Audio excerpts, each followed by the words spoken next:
Hello friends, आपका Z solve paper में स्वागत करते हैं। दोस्तों, आज हम जीआईसी मेन पेपर जब आपका होगा, यानी प्री के बाद जो मेंस का पेपर आप लोग को फेस करना पड़ेगा, तो उस पैटर्न को आपको जानना ज़रूरी है ताकि आप अपनी तैयारी साथ साथ में मेंस की भी करें, यानी प्री कम मेंस आप तैयारी करते रहें। इससे आपका साथ साथ दोनों पैटर्न तैयार हो जाएगा, दोनों पेपर तैयार हो जाएगा, तो आपको फाइनली जॉब पाने में, आपको सिलेक्शन पाने में बहुत आसानी होगी। आप सिर्फ प्री को ध्यान न दें बल्कि मेंस को भी फोकस करें ताकि साथ साथ दोनों की तैयारी हो, बाद में प्रॉब्लम ना आए। इसलिए कि प्री तो एक छटनी माना जाता है, प्री में भीड़ को कम करने का एक माध्यम माना जाता है और इससे ज़्यादा कुछ नहीं है ना। तो आप लोग अपने माइंड में रखिए कि अगर आप जीआईसी प्री क्वालिफाई भी कर लेते हैं तो बहुत बहादुरी का काम नहीं है, क्योंकि भीड़ को थोड़ा कम करके जो मेंस एग्ज़ाम होगा वो इम्पोर्टेंट एग्ज़ाम होगा। तो उसी पैटर्न से अपनी तैयारी आप लोग करते रहें, ठीक है।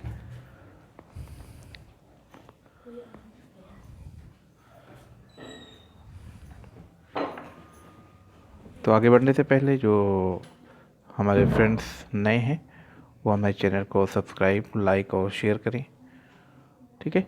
आइए देखते हैं।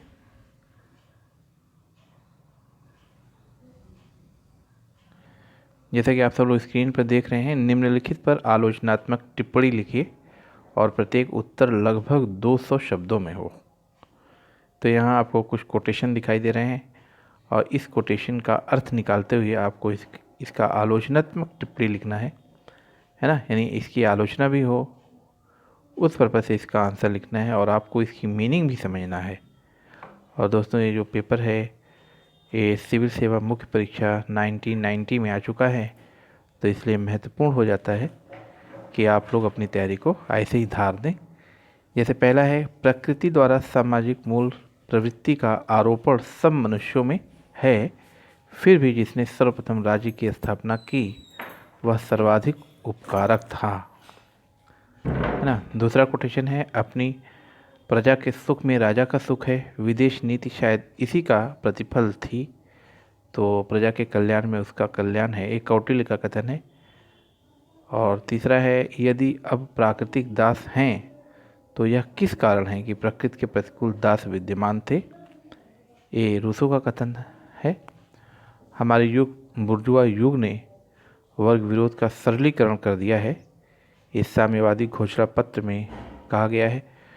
तो ये जितने भी कोटेशन हैं इसके अर्थ को समझते हुए इसकी आलोचनात्मक टिप्पणी लिखना है और जो शब्द सीमा है ये 200 शब्द में होना चाहिए, है ना। जो वर्ड लिमिट है वो 200 होनी चाहिए। यहाँ पर सब जो वर्ड लिमिट है, शब्द सीमा है, क्लियर किया जाता है, ठीक है। अब इसका आंसर 1 दीजिए। जैसे क्वेश्चन आप देख ही लिए हैं, तो इसका जो का है, यानी अरस्तु का जो कथन है कि प्रकृति द्वारा सामाजिक मूल प्रवृत्ति का आरोपण सब मनुष्यों में है, फिर भी जिसने सर्वप्रथम राज्य की स्थापना की वह सर्वाधिक उपकारक था। अब इसका आंसर आप कैसे लिखेंगे?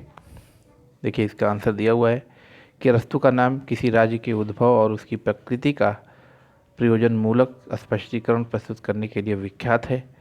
समूह में रहने की प्रवृत्ति ने ही मनुष्य को अपने अन्य साथियों के साथ सांघिक रूप में रहने के लिए प्रेरित किया था, जिसके परिणाम स्वरूप समाज की स्थापना हुई।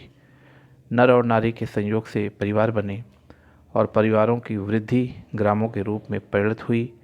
फिर ग्रामों का विकास हुआ जिसमें नगर आदि निर्मित हुए। राज्य अनेक परिवारों, ग्रामों और नगरों की एक सम्मिश्रित इकाई है। स्वभाव से और आवश्यकताओं के कारण से मनुष्य एक सामाजिक प्राणी है और वह किसी राज्य की विद्यमानता में ही एक आदर्श और नैतिक जीवन व्यतीत कर सकता है। राज्यों की स्थापना तो मानव जीवन को सुरक्षा प्रदान करने के विचार से हुई थी, किंतु बेहतर जीवन यापन के लिए भी उसकी निरंतरता बनी हुई है। इस प्रकार राज्य एक आदर्श संघ और नैतिक आचरण कराने वाली एक एजेंसी के रूप में होता है और एक सामासिक बोली के आधार पर यह एक साझेदारी की तरह होता है, जिसका उद्देश्य अपने राज्य के लोगों का बेहतर जीवन सुनिश्चित करना होता है। न केवल काल रूप में बल्कि प्राकृतिक रूप में भी राज्य व्यक्ति से ऊपर होता है। इसी प्रकार की आदर्शवादी अवधारणा आधुनिक काल में फ्रांस में रूसो और जर्मनी में हीगल द्वारा पुनरावृत्त की गई थी। किंतु भय इस बात का है कि राज्य की इस प्रकार की प्राकृतिक औचित्य की अवधारणा से अंततः राज्य के निरंकुश हो जाने का खतरा बढ़ जाता है। इस निरंकुशता को फासिज्मवाद और साम्यवाद के नाम से भी जाना जाता है। इसी आधार पर प्रोफेसर एल.टी. हॉबहाउस अच्छे राज्य की अवधारणा प्रस्तुत करने वाले हीगल जैसे अरस्तु के अनुयायियों को दोषी मान सके, है ना।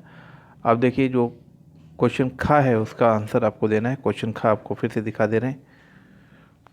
जो कोटेशन था खा का कि अपनी प्रजा के सुख में राजा का सुख है, और अपनी प्रजा के सुख में राजा का सुख है, विदेश नीति शायद इसी का प्रतिफल थी।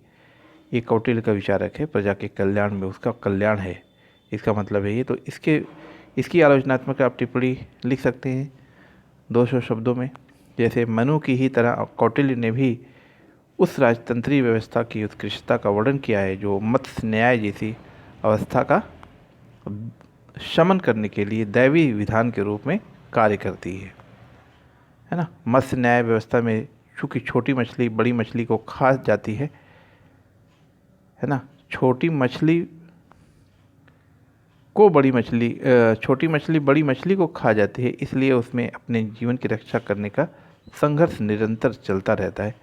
यहाँ पर बड़ी मछली छोटी मछली को खा जाती है, होना चाहिए, है ना, किंतु उसमें अपने जीवन की रक्षा करने का संघर्ष निरंतर चलता रहता है। किंतु कौटिल्य राजनीति और कूटनीति का महान चिंतक एवं लेखक था, इसीलिए उसने अनेक ऐसे मूल सिद्धांतों का प्रतिपादन किया जिनका अनुसरण करके कोई भी शासक अपना सबल और विस्तृत शासन कायम रख सकता है। मनु का शासक धर्म के कानून से आबद्ध है, किंतु कौटिल्य का शासक एक व्यवहारिक राजनीतिज्ञ है, जिसे मित्रता, मेल मिलाप, घूसखोरी, फूट डालने जैसी सभी संभव उपाय अपनाकर जन प्रशासन की समस्याओं का सामना और समाधान करना है। स्वाभाविक है कि कौटिल्य के तंत्र में राजनीति एक दंड नीति बन जाती है और शासक एक कुशल कूटनीतिज्ञ बन जाता है। ठीक, संयुक्त राष्ट्र संघ के चार्टर में कहा गया है कि राजनीति रूपी दंड नीति में अप्राप्य वस्तु प्राप्त करना, संचित कोष में वृद्धि करना और पात्र व्यक्तियों को अधिक धन प्रदान करना संभव हो जाता है। और संक्षेप में यह कहा जा सकता है कि इस तंत्र में लोकाचार के सभी कार्य शासक पर ही निर्भर करते हैं। अंततः कौटिल्य का शासक एक ऐसा व्यवहारिक और लौकिक राजनीतिज्ञ है जो अपने शासन को एकीकृत रखने, सुदृढ़ बनाने और उसकी सीमाओं में वृद्धि करने के लिए मैकियावेली के राजकुमार की तरह सभी संभव तरीके अपनाने के लिए स्वतंत्र है। तो एक कोटेशन का आलोचनात्मक टिप्पणी इस तरीके से होगा, और जो गा है कोटेशन, जैसे मैं आपको दिखा दे रहा हूँ।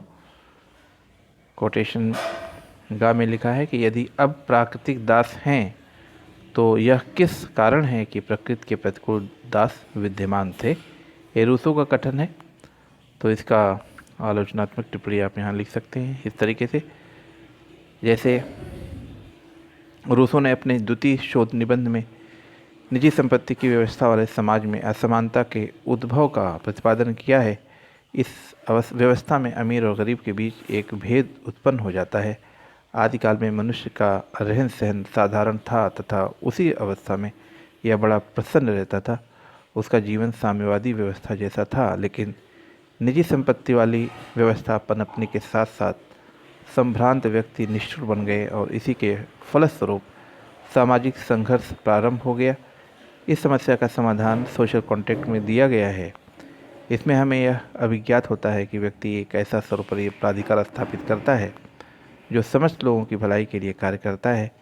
इस व्यवस्था में एक आम धारणा सृजित की जाती है और वह समाज के सभी व्यक्तियों के लिए एक सर्वोच्च सामाजिक शक्ति के रूप में होती है।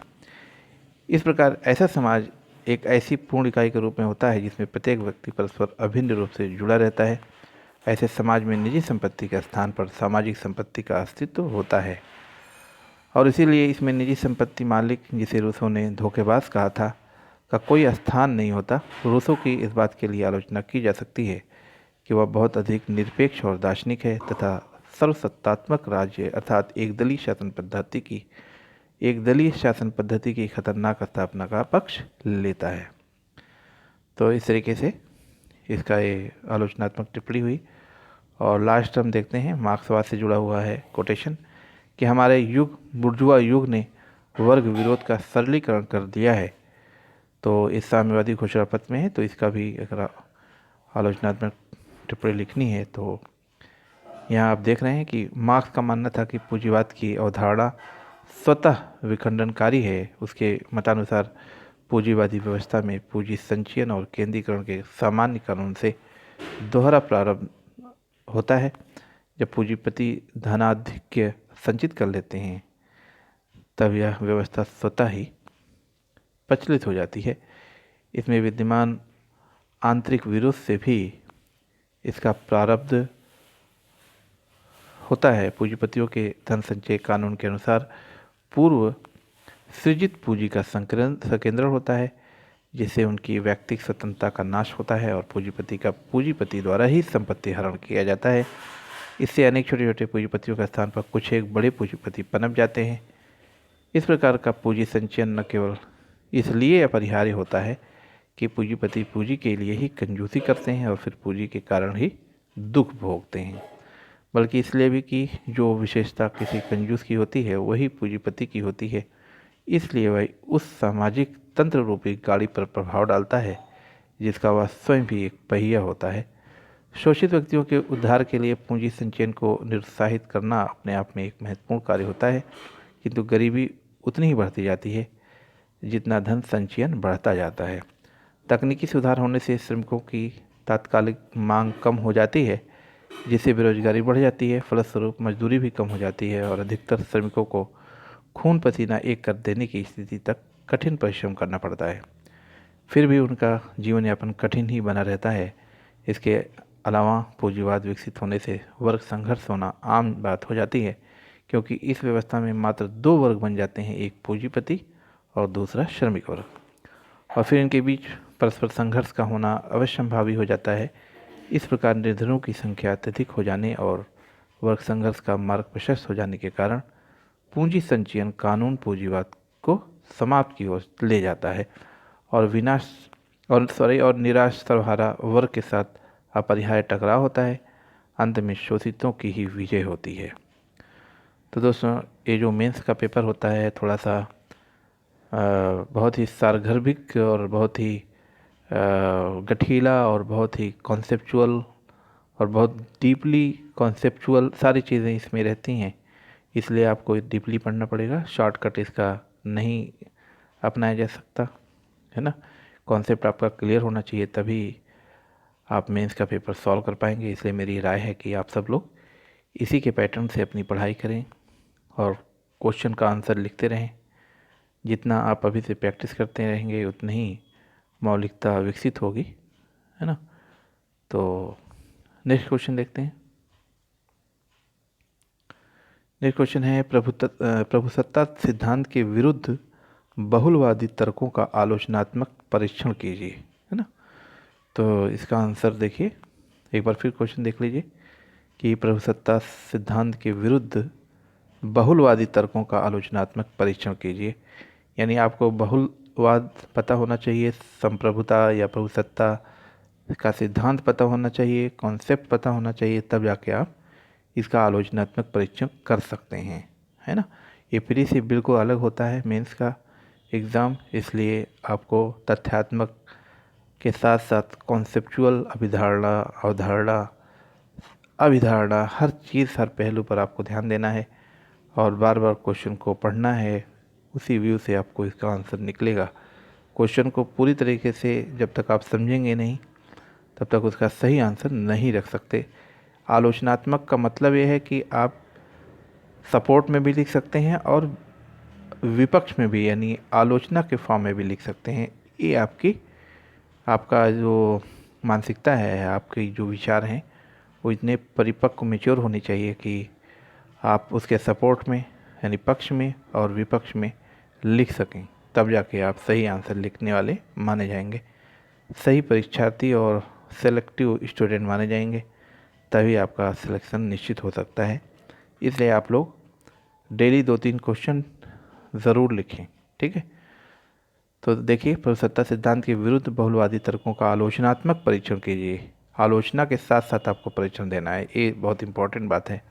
ये भी क्वेश्चन आ चुका है 93 में सिविल सेवा मुख्य परीक्षा में, यानी आईएएस के एग्ज़ाम में आ चुका है, तो ये इम्पोर्टेंट हो जाता है ना।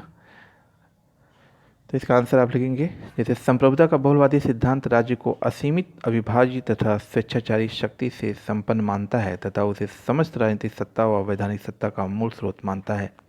जैसा कि प्रभुसत्ता की परिभाषा से ही स्पष्ट है कि संप्रभु को पूर्णतः बाह्य तथा आंतरिक सर्वोच्चता प्राप्त होती है, अतः उस पर किसी भी प्रकार का प्रश्न चिन्ह नहीं लगाया जाना चाहिए। परंतु जहाँ तक बहुलवादियों के तर्क का प्रश्न है, तो बहुलवादी प्रभुसत्ता के सिद्धांत को निरर्थक एवं सारहीन बताते हैं। बहुलवादियों की मान्यता है कि राज्य में केवल एक ही सर्वप्रभुत्व संपन्न सत्ता नहीं होती, वरन राज्य अनेक समुदायों का एक समुदाय है, जिसे हम सार्वजनिक हित या आधिकारिक कल्याण की दिशा में अनेक इकाइयों में भागों में विभाजित कर सकते हैं। बहुलवादी राज्य की सत्ता का विभाजन करके उसके स्वरूप में आमूलचूल परिवर्तन करना चाहते हैं। इस संबंध में विभिन्न बहुलवादियों के विचारों पर भी एक दृष्टि डालनी आवश्यक है। उदाहरणार्थ, प्रोफेसर लिंडसे का मत है, यदि हम तथ्यों पर विचार करें तो यह पर्याप्त रूप से स्पष्ट हो चुका है कि राज्य की प्रभुता का सिद्धांत नष्ट हो चुका है। इसी प्रकार सुप्रसिद्ध बहुलवादी विचारक हेराल्ड लॉस्की का मत है कि यह राजनीति विज्ञान के लिए एक अस्थायी लाभ होगा कि संप्रभुता की संपूर्ण धारणा का अंत कर दिया जाए। प्रोफेसर क्रैब भी प्रभुता के सिद्धांत को राजनीतिक दर्शन से निकाल देने के पक्षपाती हैं। इसके अतिरिक्त अर्नेस्ट बार्कर, गिलक्रिस्ट, डुगवी, मेटलैंड आदि कुछ दार्शनिक ऐसे हैं जिन्हें बहुलवादी तो कहा जा सकता है, लेकिन इनके विचार संप्रभुता की समाप्ति के प्रति उतने उग्र नहीं हैं जितने कि लास्की के। बहुलवादियों के दूसरे तर्क का आधार अपेक्षाकृत नरम व सामंजस्य युक्त है। इस दृष्टिकोण के अनुसार व्यक्ति अनेक समूहों से संबंधित है जो दोहरी भक्ति व वफादारी रखता है। उसके कर्तव्य भी दोहरे होते हैं, पहला राज्य के प्रति और दूसरा समूह के प्रति जिसका कि वह सदस्य है। बहुलवाद के मुख्य भाव को गैटल के शब्दों में इस प्रकार व्यक्त किया जा सकता है कि बहुलवादी इस बात को स्वीकार नहीं करते कि राज्य एक असाधारण संगठन है। उनका मत है कि राज्य अन्य समुदायों की भांति एक समुदाय के रूप में संगठित है तथा समान रूप से ही महत्वपूर्ण है। वे इस बात पर बल देते हैं कि राज्य अपने अंतर्गत आने वाले अनेक समुदायों पर उनकी इच्छा के बिना सक्रिय विधायन नहीं कर सकता।